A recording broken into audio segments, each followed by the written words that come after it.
એમપીમાં મહિલાને તાલિબાની સજા, જાહેરમાં 4 લોકોએ પકડી રાખી, એક લાકડી વરસાવતો રહ્યો, મહિલા ચીસો પાડતી રહી, લોકો દર્શક બનીને જોઈ રહ્યા। મધ્યપ્રદેશના ધારમાં એક વિડીયો સામે આવ્યો છે, જેમાં એક મહિલાને જાહેરમાં લાકડીઓ વડે માર મારવામાં આવી રહ્યો છે।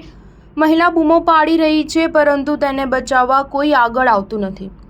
લોકો તમાશો જોઈ રહ્યા હોય છે। વિડીયોમાં જોવા મળી રહ્યું છે કે 4 લોકોએ મહિલાને પકડી રાખી છે અને એક વ્યક્તિ તેને લાકડી વડે માર મારી રહ્યો છે। યુવક મહિલા પર લાકડી વરસાવી રહ્યો છે। લોકો ઘટનાનો વિડીયો બનાવતા જોવા મળી રહ્યા છે। આ વિડીયો મધ્યપ્રદેશના ધાર જિલ્લાના ટાંડા પોલીસ સ્ટેશન વિસ્તારના એક ગામનો હોવાનું કહેવાય છે। ખાસ વાત એ છે કે મહિલાને માર મારનારા આરોપીઓમાં ગામના સરપંચ પણ સામેલ છે।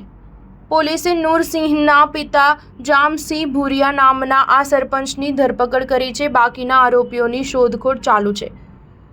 ધારના એસપી મનોજકુમાર સિંહે કહ્યું કે આ વિડીયો સોશિયલ મીડિયા પર વાયરલ થઈ રહ્યો છે, જેમાં અજાણ્યા શખ્સો મહિલાને માર મારતા હોવાનું જોવા મળ્યું હતું।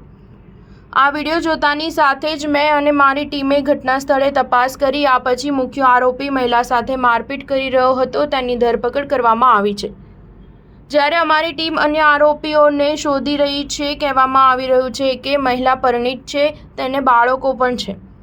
આમ છતાં તે અન્ય વ્યક્તિ સાથે ક્યાંક ચાલી ગઈ હતી। બંને પક્ષે વાત કરતા તે વ્યક્તિ ફરી મહિલાને છોડીને ગામથી દૂર ચાલ્યો ગયો હતો।